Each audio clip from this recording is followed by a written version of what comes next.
is a Charelo Macabeo blend. Young couple owns a 4-hectare vineyard, and all they make is sparkling wine. They make this along with a rosé and 2 wines that they hold back and age on the lees for a little bit longer. Regardless of being Penedes or Ancestral method, it still shows, I'd say, very traditionally on the palate, almost like a traditional method. He comes from Ramona, who's a very benchmark Corpinat producer, and she comes from Albarino, so they both have, pretty long experience making wine before they launched their own little project. Vinestar is a play on words between, Vine Star, Vin is wine in Catalan, but also Vinestar means well-being, right? So that's just also a testament to, sustainable practices in the vineyard, organic farming, minimal intervention winemaking. How are you thinking, Zach? That's all you? Okay.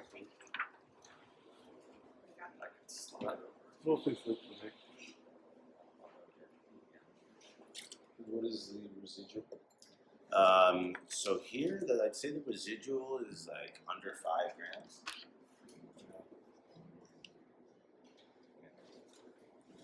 Okay, so I'll bring the on.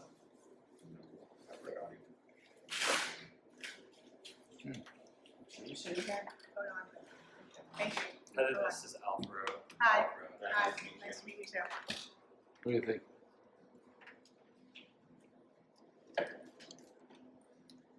The sour oranges. It's the ginger on the back end that I get a lot of. But Is it this one or It's this one? Charelo Macabeo blend from the Penedes sub-region. yeah. Okay. All right, moving on from northeast Spain to northwest Spain to Galicia. This is Rias Baixas producer in the Salnes subregion. Bodegas Albamar is the name of the producer, meaning Albamar meaning next to the sea. So all the vineyards, planted very close to the ocean, very influenced by the ocean.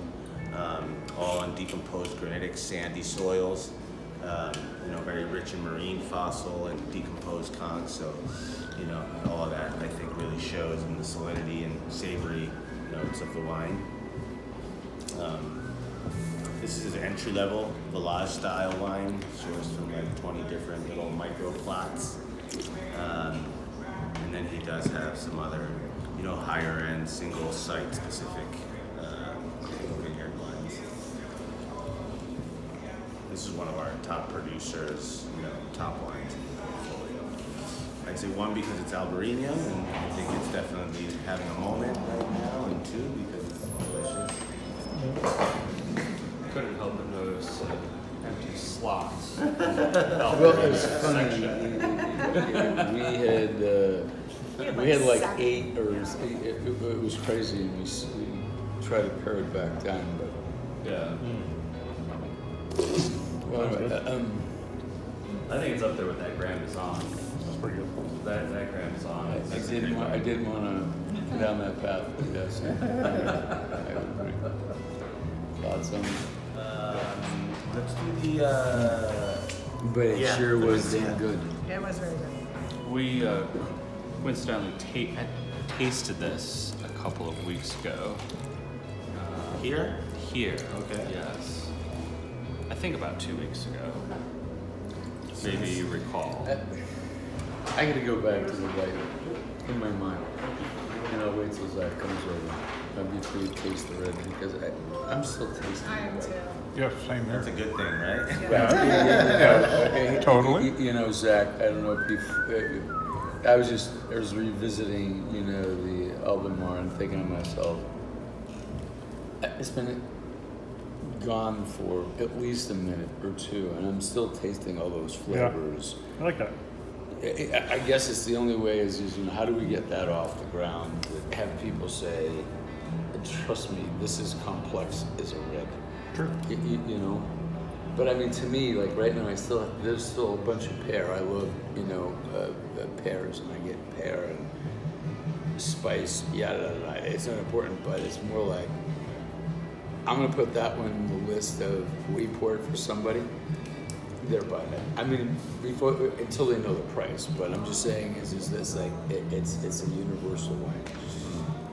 Okay, I did my diatribe on that one, but man, I mean, like I said, it's just finally leaving me. Zach, do we, Mike, do we go into people when they come in and saying, can you push it a little bit more Yeah. to get a lot more? I mean, I think it's better than that stuff over there for sure. Well, Like it's, this alone. I mean, I guess it's the threshold of who buys what. It's one of those ones that at first I was like, yeah, can we afford that? But second pass.